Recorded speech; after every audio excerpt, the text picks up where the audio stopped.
Halo sobat semua. Selamat datang di channel Gila Novel. Supaya admin tetap semangat mengupload videonya, mohon bantuannya untuk like dan subscribe channel ini. Terima kasih ya. Bab 66. Mata air spiritual tampak mendidih, memercik menjadi gelombang besar. Boom! Terdengar semburan suara menderu dari bawah tanah, dan bumi berguncang. Zhong Yuan dan Zhong Liu tidak bisa berdiri sama sekali dan jatuh ke tanah. Han Qi dan sekelompok anak buahnya juga perlu mengandalkan energi mereka yang sebenarnya untuk tetap berpegang pada tanah agar bisa berdiri. Di bawah tanah, apa yang terjadi? Wajah Han Qi muram. Ledakan. Saat ini, pecahan kerikil berjatuhan dari atas. Situasinya sangat buruk.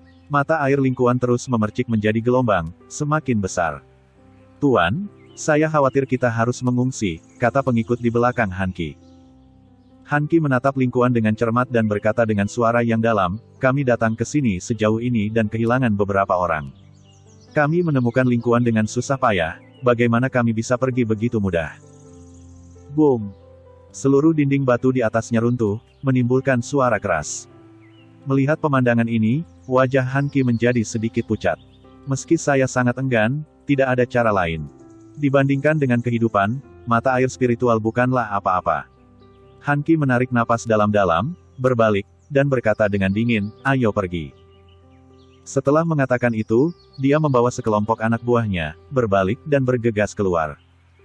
Boom! Batu demi batu berjatuhan dari atas, dan bahkan dinding batu di sebelahnya mulai retak. Tuan, Nona, kita harus pergi juga. Tempat ini akan segera runtuh. Kedua tetua keluarga Zhong berkata dengan ekspresi serius. Saya tidak bisa berdiri, tolong bantu saya. Saya harus segera keluar dari sini. Teriak Zhong Yuan. Seorang tetua melangkah maju dan menarik Zhong Yuan ke atas. Penatua lainnya berjalan ke arah Zhong Liu dan berkata, Nona, ayo pergi. Zhong Liu menatap lingkuan dengan tatapan kosong, dengan ekspresi agak ragu di wajahnya, dan berkata, tapi Tuan Fang. Fang Yu masih di sana terakhir kali di hutan perawan, Fang Yu menyelamatkan nyawanya. Sekarang Fang Yu dalam bahaya, dia pergi begitu saja, apakah ini? Oke. Omong kosong Tuan Fang. Jika dia tidak melompat, apakah kita akan berada dalam situasi berbahaya seperti ini? Akan lebih baik jika dia mati di sana. Sejak dia memasuki Gunung Baichuan, dia ketakutan, kehilangan dua tetua lagi, dan diejek oleh Han Qi, tetapi pada akhirnya dia bahkan tidak menangkap sehelai rambut pun. Pada saat ini, dia melampiaskan semua kebenciannya pada Fang Yu. Tetua kedua, cepat bawa Liu dan ayo pergi. Perintah Zhong Yuan dengan wajah muram. Tetua kedua mengangguk dan mengambil Zhong Liu. Setelah itu, Zhong Yuan dan rombongannya juga bergegas keluar. Saat ini, hanya tersisa 4 pengikut Chen Luo. Tuan Chen Luo, kenapa kamu belum keluar? Para pengikut semua cemas karena sekarang sangat berbahaya. Tempat ini akan runtuh, dan jika Chen Luo tidak keluar, dia mungkin tidak akan pernah keluar lagi. Jangan takut, dengan kekuatan Tuan Chen Luo, dia pasti bisa keluar. Seorang pengikut berkata dengan percaya diri. Ledakan. Segera setelah dia selesai berbicara, terjadi ledakan dan kolom air naik di atas mata air spiritual. Sesosok muncul dari sana. Tuan. Melihat Chen Luo, keempat pelayan itu tampak sangat gembira. Segera tinggalkan tempat ini, perintah Chen Luo dengan wajah muram. Saat ini, di kaki Gunung Baichuan. Getaran di gunung tersebut menarik perhatian semua orang yang berada di kaki gunung. Entah itu penduduk desa, pengusaha kaya yang datang untuk membeli mata air spiritual, atau para pejuang yang bersiap memasuki Gunung Baichuan untuk menemukan mata air spiritual, mereka semua melihat ke Gunung Baichuan saat ini. Boom! Di Gunung Baichuan, terdengar semburan suara menderu, dan dari waktu ke waktu Anda dapat melihat kerikil beterbangan, yang sangat menakutkan. Apa yang terjadi? Teriak seseorang. Penduduk desa juga terlihat terkejut, dan mereka semua memandangi seorang lelaki tua bungkuk, yang merupakan kepala desa mereka. Kepala desa memandang ke Gunung Baichuan, wajahnya kaget dan sangat marah. Pasti para pejuang itu yang mendaki gunung dan membuat marah Dewa Gunung. Saat Dewa Gunung marah, orang-orang ini semua akan mati. Kata kepala desa dengan suara berat dan dengan tatapan tajam. Kepala desa, apa yang harus kita lakukan sekarang? Tanya seorang penduduk desa. Wajah kepala desa berubah, dan setelah merenung sejenak, dia berkata, ayo pergi ke kaki gunung dan tunggu. Jika orang-orang ini lolos hidup-hidup, mereka harus mengganti kerugian kita. Petik 2. Akibat getaran di gunung tersebut, kabut putih yang ditemui saat mendaki gunung menghilang. Tim Han-Ki turun gunung dengan sangat cepat. Menggunakan energi sejati mereka bergegas ke kaki gunung hanya dalam 5 atau 6 menit. Ketika mereka kembali ke kaki gunung, mereka melihat sekelompok besar orang berkumpul di depan mereka, sepertinya sedang menunggu mereka. Apa yang kalian lakukan di gunung? Tanya kepala desa dengan wajah muram. Setelah melarikan diri dari bahaya, Han-Ki merasa jauh lebih santai. Dihadapkan pada pertanyaan kepala desa dan tatapan tidak ramah dari sekelompok penduduk desa, Han-Ki mengangkat bahu dan berkata, saya tidak tahu tentang orang lain. Lagi pula, saya tidak melakukan apapun. Yang lainnya? Di mana yang lainnya? Tanya kepala desa. Seharusnya tepat di belakang, Han-Ki tersenyum. Setelah beberapa saat, beberapa sosok lagi terbang menuruni gunung. Itu adalah Zhong Yuan dan partainya. Diikuti oleh Chen Luo dan keempat pengikutnya. Melihat rombongan orang ini, wajah kepala desa semakin muram. Sebenarnya ada begitu banyak orang yang hidup. Kenapa mereka tidak dikutuk? Apa yang kamu lakukan? Tanya kepala desa dengan marah. Han-Ki melirik Chen Luo yang basah kuyup, menyipitkan matanya sedikit, dan bertanya, Saudara Chen, apa yang kamu lihat ketika kamu melompat ke dalam mata air spiritual tadi? Dengan kalimat ini, ekspresi semua orang di sekitarnya berubah. Kelompok orang ini benar-benar menemukan mata air spiritual. Chen Luo menoleh dan menatap Han-Ki dalam-dalam, matanya dingin. Kamu terjun ke mata air spiritual. Apa yang kamu lakukan? Tanya kepala desa. Penduduk desa lainnya juga menatap Chen Luo dengan ekspresi tidak ramah. Chen Luo mendengus dingin dan berkata, saya tidak melakukan apapun. Segera setelah saya pergi ke Lingkuan, daerah itu mulai runtuh. Itu benar, bahwa Fang Yu sudah pergi ke Lingkuan sebelum saudara Chen. Han-Ki tersenyum sedikit dan menatap Zhong Yuan. Ekspresi Zhong Yuan berubah dan dia menjawab dengan tergesa-gesa, ya, saya melihat Fang Yu melompat ke mata air spiritual dengan mata kepala sendiri. Gerakan aneh yang terjadi di gunung setelah itu pasti ada hubungannya dengan dia. Fang Yu. Kepala desa mengerutkan kening. Boom. Pada saat ini, suara yang lebih keras terdengar dari gunung. Bahkan di kaki gunung pun getarannya bisa dirasakan. Sekelompok penduduk desa mengangkat kepala dan memandang ke gunung, wajah mereka pucat. Kepala desa, lokasi itu adalah tempat Lingkuan berada. Dengan tingkat keruntuhan seperti ini, Lingkuan mungkin, seorang penduduk desa berkata kepada kepala desa. Mata kepala desa memerah dan wajahnya sangat jelek. Hong Lingkuan itu adalah fondasi kekayaan mereka. Setelah menjualnya kurang dari 2 hari, mereka menghasilkan uang dalam jumlah yang tak terbayangkan. Tapi sekarang, Lingkuan telah dihancurkan. Ini sama saja dengan memutus sumber keuangan desa mereka. Kalian harus mengganti kerugian kami, kata kepala desa dengan suara berat kepada sekelompok orang di depannya. Kompensasi. Kepala desa, kami sudah jelaskan, itu bukan urusan kami. Jika Anda ingin menemukannya, cari saja Fang Yu itu. Han-Ki tersenyum dingin dan berkata, tentu saja, Anda juga dapat mencoba memprovokasi kami. 4 pengikut di belakang Han-Ki memancarkan ledakan paksaan, menyebabkan ekspresi semua orang yang hadir berubah. Kepala desa, orang-orang di depan saya ini semuanya adalah keturunan keluarga Huaibei. Saya khawatir mereka tidak dapat terprovokasi. Seorang penduduk desa mencondongkan tubuh ke telinga kepala desa dan berkata. Kepala desa sangat marah sehingga seluruh tubuhnya gemetar, dan dia melihat ke atas ke ketinggian Gunung Baichuan. Kalau begitu tunggu sampai Fang Yu keluar. Pasti ada yang bertanggung jawab atas kerugian yang kita derita. Kata kepala desa dengan marah. Dia mungkin tidak bisa keluar. Gunung itu telah runtuh, kata Han-Ki sambil tersenyum. Chen Luo melihat ke puncak gunung, matanya sangat dingin. Akan lebih baik jika Fang Yu mati di dalam. Jika dia keluar, dia harus membayar harganya. Perjalanan ke Gunung Baichuan ini seharusnya menjadi kesempatan besar baginya. Tapi apa yang awalnya merupakan peluang besar baginya dirusak oleh seorang pejuang bawaan. Dalam kehidupan sebelumnya, Chen Luo memiliki bakat yang luar biasa dalam berkultivasi. Dia telah mencapai kondisi menjadi dewa dalam waktu 1000 tahun.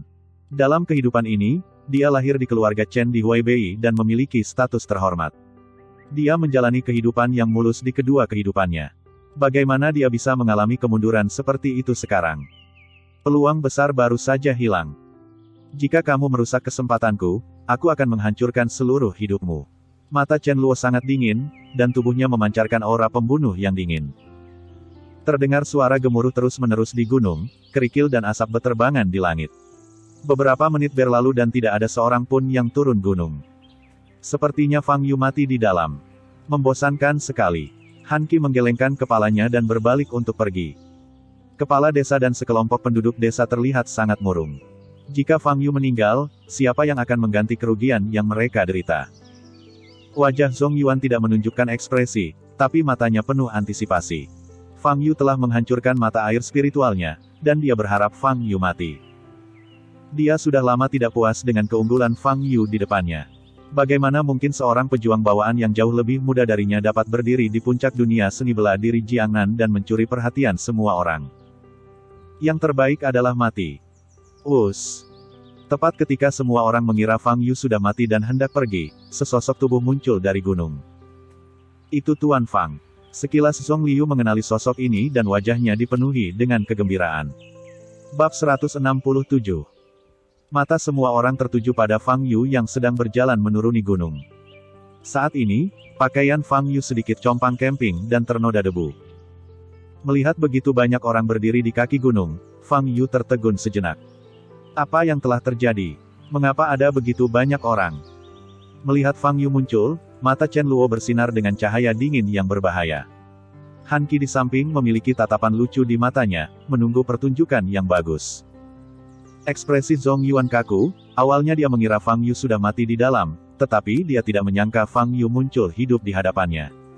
Namun, tidak apa-apa untuk keluar. Fang Yu menghancurkan mata air spiritual, yang setara dengan melanggar kepentingan semua orang yang hadir. Berapa banyak orang yang menunggu untuk menyelesaikan masalah dengannya? Itu semua penduduk desa, yang terpenting adalah dua pemuda, Han Qi dan Chen Luo. Kedua orang ini datang jauh-jauh dari Huaibei ke Jiangnan hanya untuk Lingkuan. Sekarang Lingkuan telah dihancurkan, tentu saja mereka tidak akan menyerah. Tak main-main jika kedua pemuda ini marah-marah. Zhong Yuan menatap Fang Yu dengan tatapan main-main di matanya. Para pejuang dan pengusaha kaya lainnya yang hadir tampak seperti sedang menyaksikan kesenangan itu. Beberapa dari mereka pernah mendengar nama Fang Yu, namun belum pernah melihat keterampilan Fang Yu dengan mata kepala sendiri, sehingga mereka memiliki keraguan di dalam hati. Pada saat ini, kepala desa dan sekelompok penduduk desa menatap Fang Yu dengan mata marah dan kesal. Apakah kamu yang membuat keributan begitu besar dan menghancurkan mata air spiritual kami? Tanya kepala desa dengan suara berat dengan wajah jelek. Ternyata itu semua demi Lingkuan. Fang Yu tampak tenang dan berkata, mata air spiritual mungkin belum hancur. Kamu bisa naik gunung dan melihatnya. Mungkin masih ada. Bajingan. Melihat ekspresi tenang Fang Yu, kepala desa menjadi semakin marah dan berkata, izinkan saya bertanya, apa yang kamu lakukan ketika kamu melompat turun ke mata air spiritual? Apakah pergerakan di gunung itu disebabkan oleh kamu? Fang Yu menyipitkan matanya sedikit dan berkata, aku terlalu lelah mendaki gunung dan sedikit berkeringat. Apa salahnya aku melompat turun dari mata air spiritual untuk mandi? Setelah mendengar kata-kata ini, ekspresi setiap orang yang hadir berubah. Terutama kepala desa dan penduduk desa yang sangat marah. Fang Yu hanya memprovokasi mereka. Tidak menganggapnya serius. Saya membiarkan Anda pergi ke pegunungan untuk mencari mata air spiritual sesuka hati, bukan untuk menghancurkannya. Mata air spiritual pertama kali kami temukan dan menjadi milik kami, dan Gunung Baichuan telah bersama kami sejak kami lahir. Penduduk desa di desa kami biasanya mengandalkan gunung ini untuk berburu dan minum. Sekarang, kamu telah menghancurkan Gunung Baichuan kami seperti ini dan memutus penghidupan desa kami, dan kamu masih terlihat tidak peduli. Binatang jahat sepertimu akan dikutuk dan dihukum oleh Tuhan. Kepala desa sangat marah hingga janggutnya gemetar dan suaranya serak. Menghadapi pertanyaan kepala desa, Fang Yu menjadi sedikit tidak sabar. Jadi, apa yang kamu inginkan? Fang Yu bertanya dengan cemberut. Anda harus mengganti kerugian kami. Anda bertanggung jawab atas kerusakan Lingkuan dan Gunung Baichuan. Kepala desa memelototi Fang Yu dan berkata dengan marah. Ya, kamu harus bertanggung jawab. Penduduk desa lainnya menyetujui. Oh, berapa biayanya? Fang Yu bertanya dengan alis terangkat. Melihat bahwa Fang Yu cenderung menyerah, wajah kepala desa sedikit melunak. Setelah berpikir sejenak, dia mengulurkan jari dan berkata dengan suara yang dalam, 10 miliar. Anda harus membayar kami setidaknya 10 miliar untuk membayar kerugian kami. 10 miliar. Banyak orang di sekitar menarik napas. Orang tua ini benar-benar berani memberikan harga. 10 miliar yuan. Apakah menurutnya satu orang bisa menghasilkannya? Banyak orang memandang Fang Yu dengan ekspresi agak bercanda. Jangan bilang kamu tidak bisa mengeluarkannya. Aku tahu kamu datang ke sini bersama Tuan Song. Kamu pasti mampu membayar 10 miliar. Kamu harus membayarnya juga. Orang tua itu melirik ke arah Zhong Yuan dan berkata dengan tegas. Ekspresi Zhong Yuan berubah dan dia berkata, apa yang kamu bicarakan? Aku tidak ada hubungannya dengan dia. Fang Yu melirik Zhong Yuan dengan acuh tak acuh dan tidak berkata apa-apa. Zhong Liu memperhatikan mata Fang Yu, menjadi pucat, dan dengan cepat berkata, kepala desa, bukankah 10 miliar terlalu banyak? Jika bisa dikurangi. Diam. Masalah ini tidak ada hubungannya dengan kita.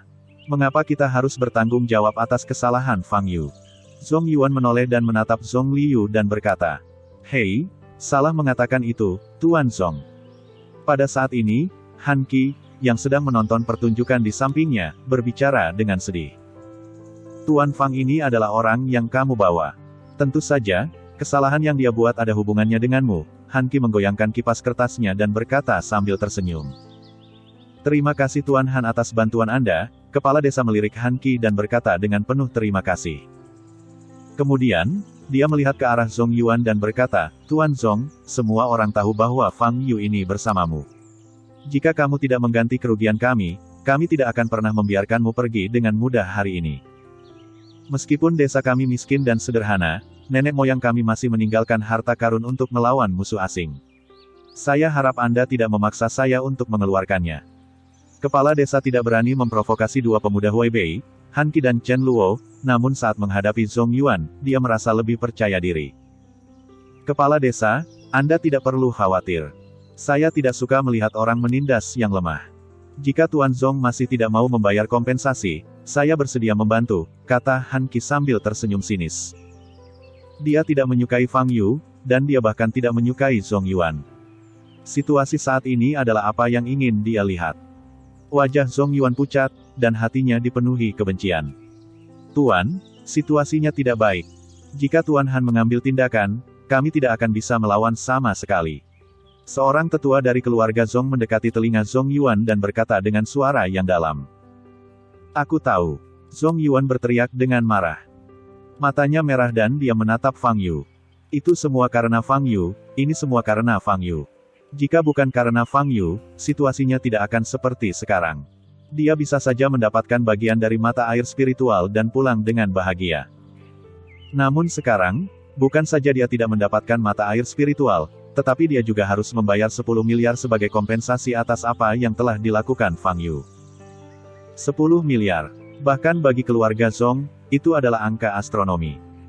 Jika Zhong Yuan setuju dan kembali ke keluarga Zhong, dia akan dipukuli sampai mati oleh ayahnya yang tegas. Sekarang hati Zhong Yuan penuh dengan kebencian dan penyesalan. Jika dia mengetahui hal ini, dia tidak akan pernah meminta Fang Yu untuk ikut bersamanya, apapun yang terjadi. Zhong Liu di sebelahnya juga memiliki wajah pucat. Sekarang keluarga Zhong terpaksa terpojok. Fang Yu, kamu adalah penyebab masalah ini. Apa maksudmu dengan bersembunyi dan tidak mengatakan apa-apa? Tidak mungkin keluarga Zhong kami bertanggung jawab atas kesalahan yang kamu buat. Zhong Yuan gemetar dan berteriak. Kalimat ini menarik perhatian semua orang kembali ke Fang Yu. Tidak menarik kalau seperti itu. Fang Yu tersenyum ringan dan berkata, aku hanya ingin melihatmu histeris. Ekspresi Zhong Yuan berubah. Saat ini, Fang Yu menoleh ke arah kepala desa dan berkata, 10 miliar kan? Tidak masalah. Tidak masalah. Ekspresi semua orang berubah. Dalam mimpi, jika kamu menginginkan 100 miliar, aku bisa memberikannya kepadamu, kata Fang Yu sambil tersenyum. Kepala desa tertegun sejenak, lalu bereaksi, matanya memerah, dan dia berkata dengan marah, kamu memaksaku melakukan ini. Setelah berbicara, kepala desa berbalik, menghadap ke satu arah, dan membaca bahasa yang tidak jelas di mulutnya. Kemudian dia mengangkat tangannya ke arah langit, lalu berlutut dan membungkukkan badan sebanyak 3 kali ke arah itu. Di arah dia berlutut, ada sebuah gua setinggi beberapa meter, 200 meter jauhnya. Semua orang yang hadir membuka mata lebar-lebar, memperhatikan setiap gerak-gerik kepala desa dan menebak-nebak apa yang akan dilakukannya. Saat ini, penduduk desa terlihat sangat saleh dan berlutut bersama kepala desa.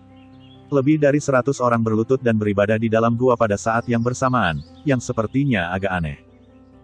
Apakah ini semacam ritual?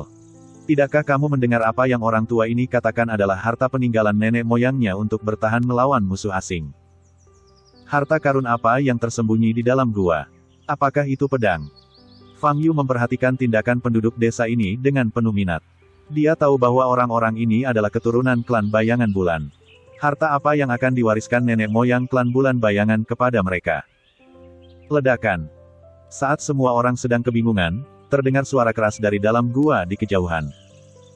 Bang, bang, bang. Kemudian terdengar suara yang berat, sangat berirama. Di dalam gua, sesosok tubuh besar perlahan muncul. Setelah muncul sepenuhnya di bidang penglihatan, banyak orang berseru. Sebenarnya itu adalah manusia batu yang tingginya 3-4 meter. Ia mempunyai penampilan yang sama seperti manusia, dengan anggota badan dan kepala, dan 2 mata bersinar di wajahnya. Seluruh tubuhnya bersinar dengan warna perak, memantulkan cahaya terang di bawah sinar matahari. Ia berjalan menuju kepala desa selangkah demi selangkah, dan setiap kali ia melangkah maju, ia akan mengeluarkan suara keras. Melihat raksasa ini, mata kepala desa tampak bersemangat. Ini adalah roh batu yang ditinggalkan nenek moyang mereka di desa mereka. Seluruh tubuhnya terbuat dari batu yang paling keras, dan ia dapat menghancurkan gunung dengan satu pukulan.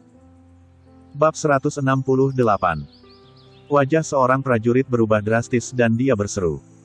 Bahan yang membentuk manusia batu ini sepertinya adalah batu Tiandou yang paling keras. Manusia batu ini sebenarnya terbuat dari batu Tiandou. Batu Tiandou adalah spesies batuan yang sangat berharga, dan kristal Tiandou yang diekstraksi darinya adalah salah satu bahan terkeras, terlangka, dan termahal di dunia.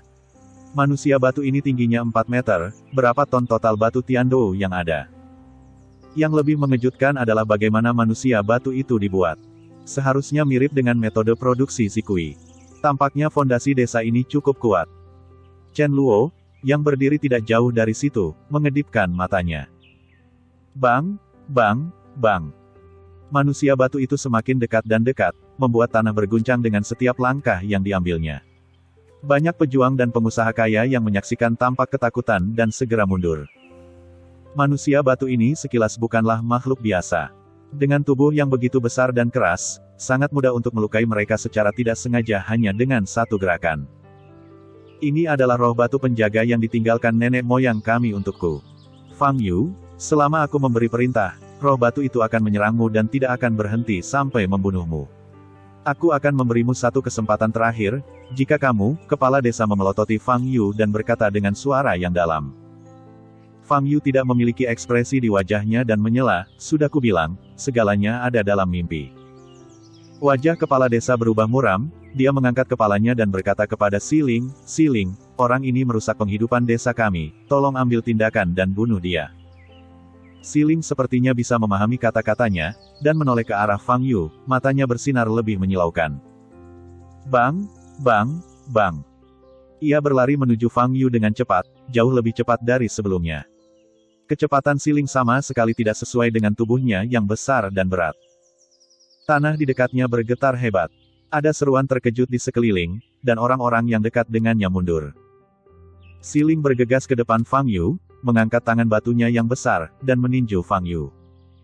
Fang Yu menendang kakinya dan menghindar ke samping. Ledakan. Terdengar suara keras dan kerikil beterbangan. Di mana Fang Yu awalnya berada, Siling membuat kawah besar sedalam beberapa meter. Sungguh kekuatan yang menakutkan. Setiap orang yang melihat pemandangan ini tampak ngeri.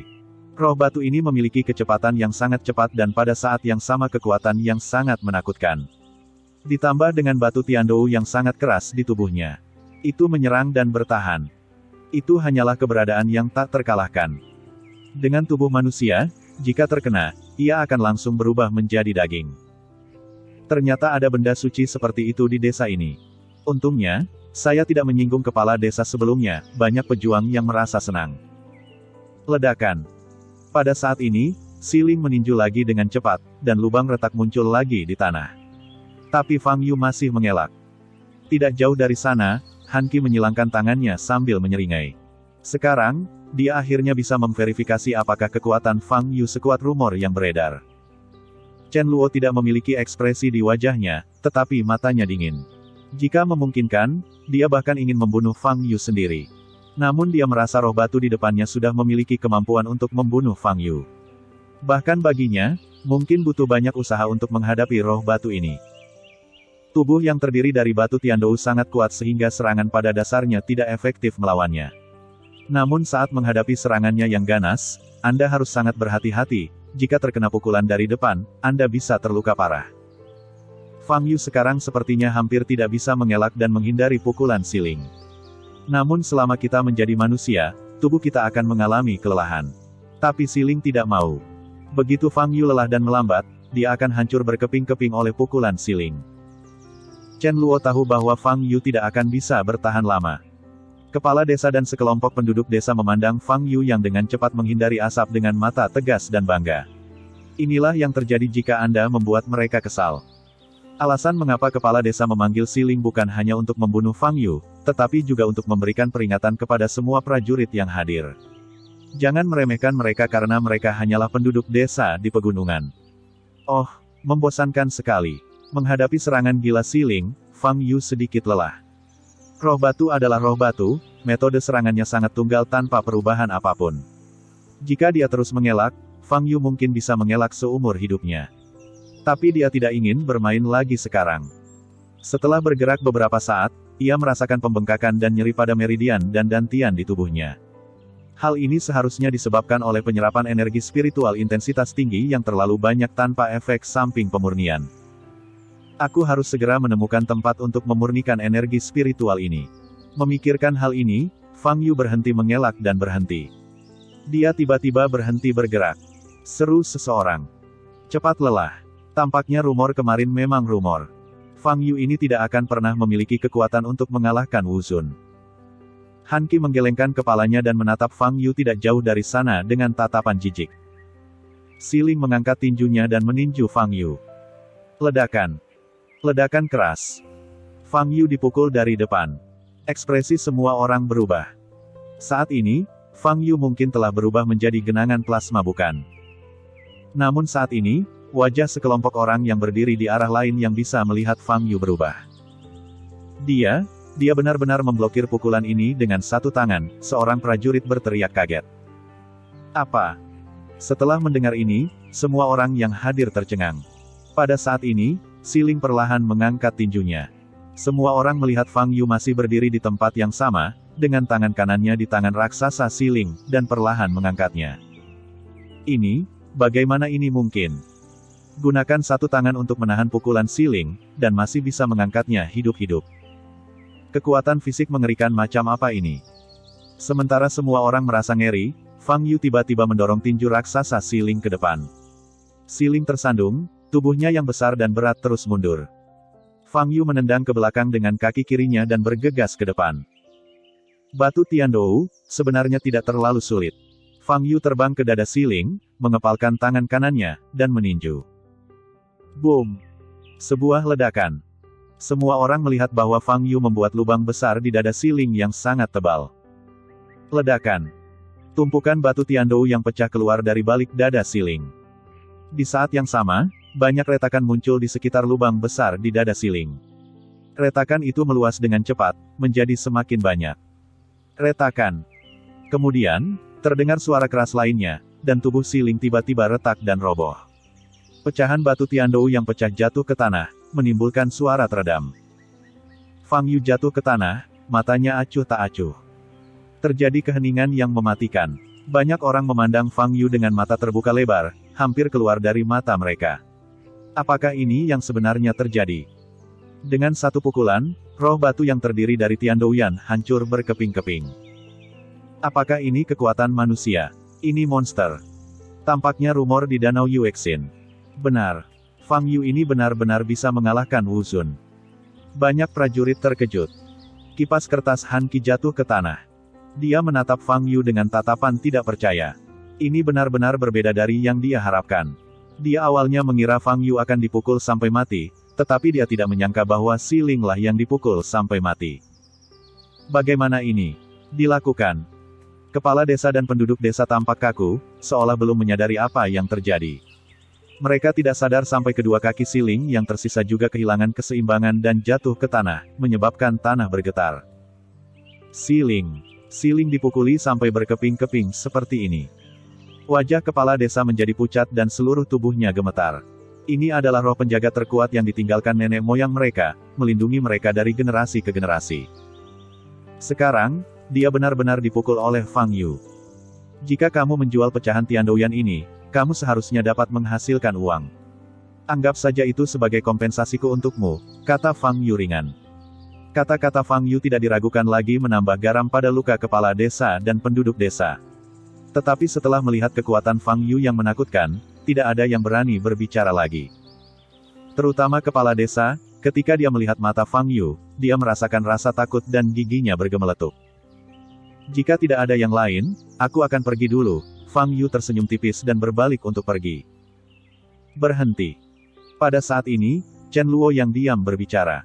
Fang Yu berbalik dan menatap Chen Luo. Apakah kamu telah mendapatkan sesuatu di lingkuan? Kekuatan yang ditunjukkan oleh Fang Yu tidak diragukan lagi mengejutkannya. Tapi Chen Luo percaya pada perasaannya. Ketika dia bertemu Fang Yu dalam perjalanan mendaki gunung, Fang Yu memberinya kesan bahwa dia adalah seorang pejuang bawaan biasa. Tapi sekarang, Fang Yu bisa meledakkan roh batu itu dengan satu pukulan.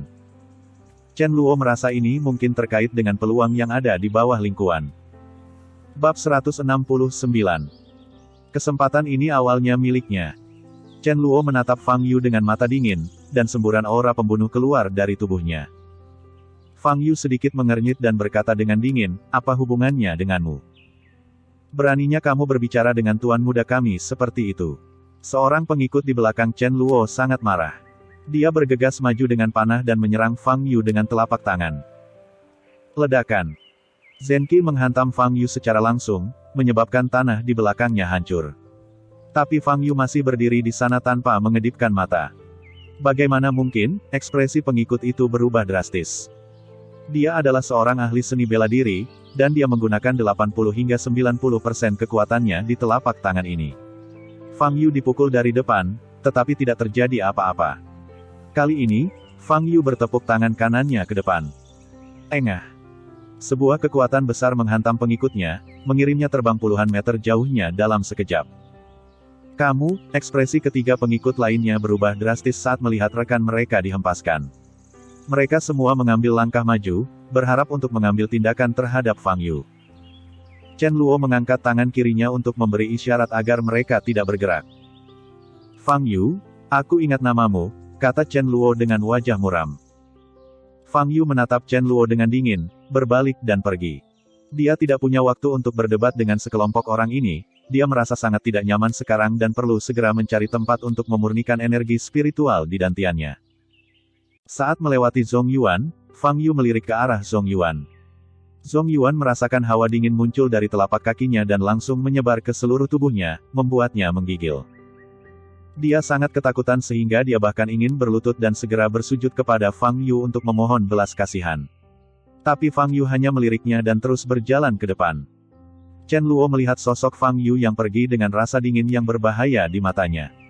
Kekuatan yang ditunjukkan Fang Yu jauh melampaui imajinasinya. Dia tahu bahwa jika dia memulai pertarungan dengan Fang Yu sekarang, dia tidak akan pernah bisa menang dengan mudah, dan dia bahkan mungkin kalah. Dan Han Qi masih di sana, pria ini sangat jahat. Jika dia dan Fang Yu bertarung satu sama lain dan kedua belah pihak menderita kerugian, Han Qi pasti akan memanfaatkan situasi ini dan mendapatkan keuntungan. Lebih jauh lagi, sebelum memasuki tahap Nas Chen Sol dan mendapatkan kekuatan yang benar-benar tak terkalahkan, dia tidak ingin memperlihatkan kekuatannya sebelum waktunya. Telah menjadi manusia selama 2 generasi, ia mengetahui betul kebenaran bahwa angin dapat menghancurkan pepohonan indah di hutan. Dalam kehidupan terakhirnya, dia meninggal karena ketajamannya dan menjadi plot melawan. Dalam hidup ini, dia tidak akan pernah melakukan kesalahan yang sama lagi. Tentu saja, Fang Yu harus disingkirkan. Chen Luonei adalah orang yang terlahir kembali, dan keberuntungannya harus lebih kuat dari siapapun. Semua peluang harus diciptakan untuknya. Namun kemunculan Fang Yu merampas kesempatannya dan melemahkan keberuntungannya. Tidak masalah, biarkan kamu menjadi batu loncatan pertamaku setelah kelahiranku kembali. Chen Luo memandangi kepergian Fang Yu dengan tatapan dingin di matanya. Ketika dia memasuki tahap Nas Chen Sol, Fang Yu akan mati. Dia ingin merebut kembali keberuntungan miliknya. Han Qi di samping memandang Chen Luo, yang tampak dingin dan pembunuh, dengan mata yang dalam seolah sedang memikirkan sesuatu. Di sekeliling, ada keheningan yang mematikan. Fang Yu meninggalkan Gunung Baichuan dengan kecepatan yang sangat cepat dan sampai ke gunung dalam lainnya di barat Laut Jiangnan. Tidak ada satu orang pun yang terlihat di sini, jadi tempat ini sempurna untuk retret dan latihan. Fang Yu menemukan tempat di puncak gunung yang tinggi, duduk bermeditasi, dan mulai memurnikan energi spiritual yang diserap. Dia menyerap 2/3 dari pembuluh darah spiritual itu, yang merupakan gerakan yang sangat berbahaya. Bagi biksu biasa, belum lagi menyerap 2/3-nya, selama mereka menyerapnya hanya 2 detik, meridian mereka mungkin akan pecah dan mati. Fang Yu, yang kapasitas dantiannya sebesar lautan, merasa tidak nyaman, bisa dibayangkan betapa besarnya kekuatan pembuluh darah spiritual yang diserap. Ngomong-ngomong, Fang Yu harus berterima kasih pada penjaga kehendak itu. Jika penjaga kehendak itu tidak menghancurkan pembuluh darah spiritual, dan Fang Yu terus menyerap 1/3 sisanya, dia mungkin tidak akan mampu menahannya dan meledak sampai mati. Tapi sekarang sudah pas dan masih dalam batas yang bisa diterima. Fang Yu duduk di tanah bermeditasi dan mulai memurnikan energi spiritual intensitas tinggi di dantiannya. Setelah dimurnikan, satu helai energi spiritual berintensitas tinggi dapat diubah menjadi setidaknya 3 helai. Tubuh Fang Yu memancarkan ki merah muda, dan meridian di tubuhnya berfungsi penuh. Energi spiritual berintensitas tinggi yang belum dimurnikan perlu bersirkulasi melalui meridian membentuk lingkaran. Ketika kembali ke dantian, energi spiritual itulah yang dapat diserap. Proses ini tidak bisa cepat, jika tidak meridian akan mudah pecah. Perlahan, ranah Fang Yu mulai menerobos. 1 lantai, 2 lantai, 3 lantai. Fang Yu menutup matanya rapat-rapat dan duduk di tanah bermeditasi, seiring berjalannya waktu dengan lambat. Segera, seminggu berlalu. Dalam 1 minggu, Fang Yu berhasil menembus 30 level dan mencapai tahap pemurnian Qi tingkat 9912.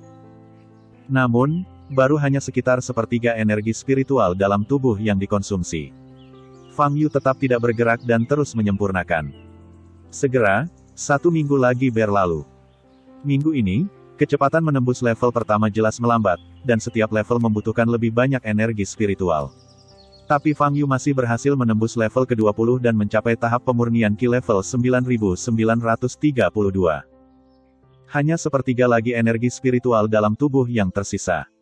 Dalam seminggu terakhir, kecepatan terobosan Fang Yu masih melambat, dan dia hanya berhasil menembus level ke-16. Setelah memurnikan jejak terakhir energi spiritual, kondisi Fang Yu ditetapkan pada tahap pemurnian Qi tingkat 9948. Fang Yu membuka matanya, yang bersinar dengan cahaya merah yang menakjubkan. Ledakan. Aura yang kuat menyebar kemana-mana. Fang Yu menghela nafas lega, berdiri dan meregangkan tubuhnya. Sudah lama sekali aku tidak bermeditasi dengan hati-hati, kata Fang Yu pada dirinya sendiri. Lalu dia menghela nafas lagi. Dia awalnya berpikir, bahwa dengan kekuatan pembuluh darah spiritual ini, dia dapat menembus tahap pemurnian Qi tingkat 10.000 dalam 1 gerakan. Namun seiring dengan terobosan dunia, semakin banyak energi spiritual yang dibutuhkan untuk dapat menembus ke tingkat selanjutnya. Ternyata, 2/3 dari pembuluh darah spiritual saja tidak cukup. Yah, jika 1/3 sisanya juga terserap, setidaknya aku bisa menembus 20 level lagi sekarang. Fang Yu tampak sedikit menyesal. Tapi dia tidak menganggapnya terlalu serius. Setelah 5.000 tahun ini, mentalitasnya menjadi sangat damai. Terlebih lagi, sekarang dia sudah sangat dekat dengan lantai 10.000. Sepertinya, tahun ini benar-benar tahun keberuntunganku. Aku telah membuat lebih banyak terobosan tahun ini dibandingkan 500 tahun terakhir. Fang Yu berkata dengan emosi. Guruk-guruk. Saat Fang Yu menghela nafas, perutnya keroncongan. Sangat lapar. Dia tidak makan atau minum selama 3 minggu dan sekarang merasa lapar dan haus. Sudah waktunya untuk pergi. Fang Yu mengambil 2 langkah ke depan dan melompat langsung dari tebing lebih dari 1000 meter. Di komunitas Lijiang. Hari ini hari Minggu, Wang Yan dan Yu Yue sedang makan siang di rumah. Baik ibu maupun anak perempuannya tidak berbicara, tampak murung. Fang Yu telah hilang selama 3 minggu. Mereka ingin menelepon polisi ketika mereka hilang selama 3 hari, tetapi kemudian beberapa orang yang mengaku sebagai teman Fang Yu mengatakan kepada mereka, bahwa tidak perlu memanggil polisi. Fang Yu hanya pergi untuk melakukan sesuatu dan pasti akan kembali. Dilihat dari pakaian dan temperamen mereka, orang-orang itu tidak terlihat seperti orang jahat, jadi Wang Yan dan Yu Yue mempercayai mereka. Tapi sudah 3 minggu sekarang dan masih belum ada kabar dari Fang Yu. Hal ini membuat Wang Yan dan Yu Yue merasa sangat tidak nyaman. Bu, kemana kakak Fang Yu pergi? Apakah dia? Wajah Yu Yue menjadi pucat dan dia tidak berani berkata apa-apa lagi. Wang Yan menggigit bibirnya, mengambil keputusan, dan berkata, jika dia tidak kembali hari ini, kita akan memanggil polisi. Bagaimana orang sebaik itu bisa menghilang begitu lama? Meskipun ketika dia tinggal di desa di kota, Fang Yu akan menghilang selama 2 atau 3 hari dari waktu ke waktu. Tapi kali ini berlangsung selama 3 minggu. Mereka menelepon Fang Yu berkali-kali, tetapi tidak mendapat jawaban. Baiklah, kita harus menemukan saudara Fang Yu. Yu Yue berkata dengan mata agak merah. Setelah mengatakan itu, ibu dan putrinya berada dalam suasana hati yang sangat buruk dan memakan makanan mereka tanpa selera sedikitpun. Saat itu, ada ketukan di pintu. Apakah kakak Fang Yu sudah kembali? Yu Yue tampak gembira dan berlari untuk membuka pintu. Orang luar jarang mengetuk pintu rumahnya. Pasti Fang Yu yang kembali. Begitu Yu Yue membuka pintu, dia merasakan nafas dingin menghampiri wajahnya. Seorang pria berpakaian hitam berdiri di depannya. Mata orang ini ramping, dan pupil matanya berbeda dengan pupil vertikal orang biasa. Seperti mata ular berbisa, tubuhnya memancarkan aura yang sangat dingin dan berbahaya. Ekspresi Yu Yue berubah dan dia ingin menutup pintu. Namun pria itu sudah mengulurkan tangannya untuk menahan pintu. Fang Yu sudah bersembunyi terlalu lama. Aku tidak punya kesabaran lagi. Setelah aku menyelesaikan pekerjaan ini, aku harus pergi ke Eropa. Pria itu menjulurkan lidahnya yang panjang dan ramping, dan menjilat bibirnya dengan senyum misterius di bibirnya. Jika aku mengendalikanmu, aku seharusnya bisa memaksanya untuk muncul bukan? Bab 170. Melihat pria yang memancarkan aura berbahaya ini, wajah Wang Yan langsung menjadi pucat di dalam ruangan. Dia segera berdiri, berlari ke meja kopi di ruang tamu, dan mengangkat teleponnya.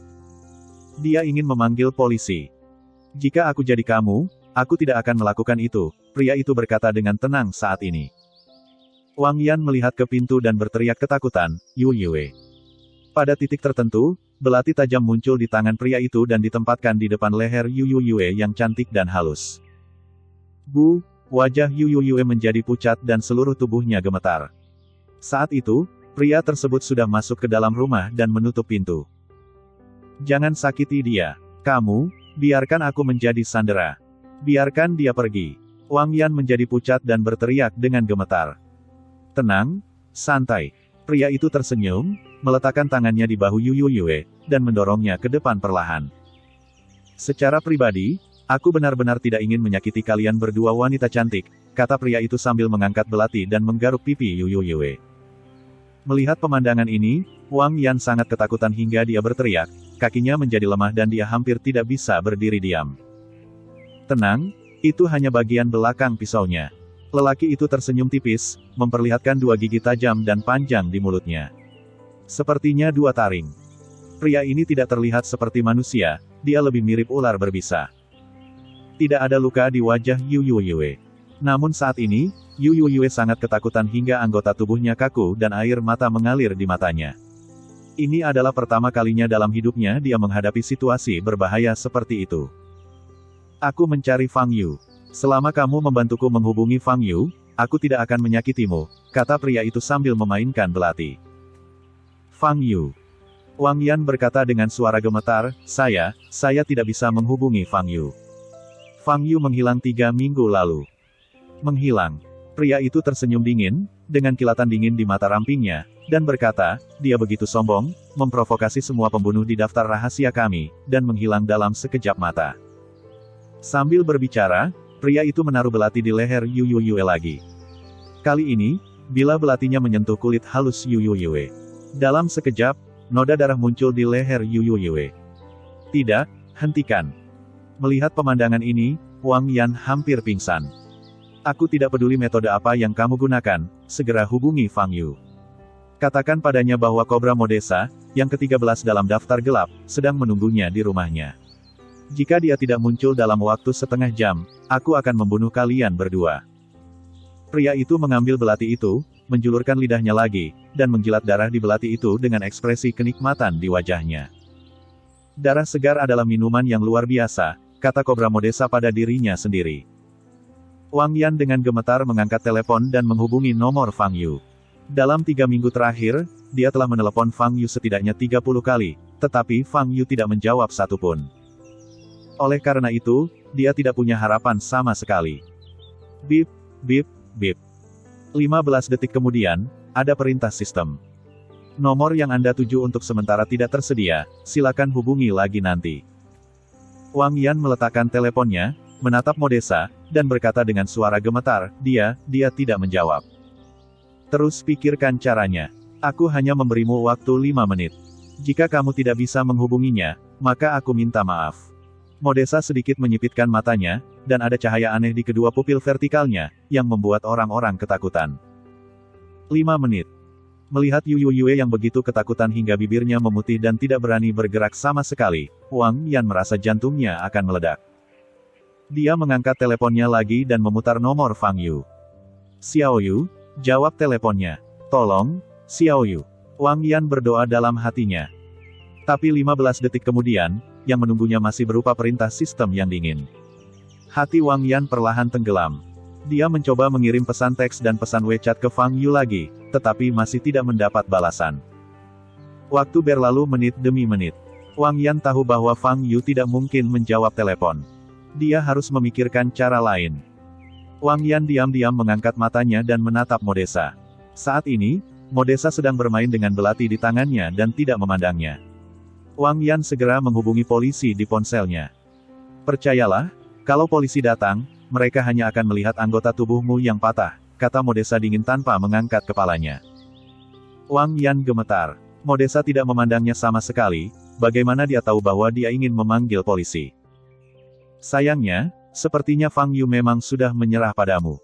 Sayang sekali. Modesa menghela nafas dan tiba-tiba mengepalkan belati. Aku sudah lama tidak membuat seni tubuh apapun. Aku ingin melatih kemampuanku malam ini. Dari yang tertua hingga termuda, mari kita mulai darimu. Modesa berjalan menuju Wang Yan dengan senyum dingin.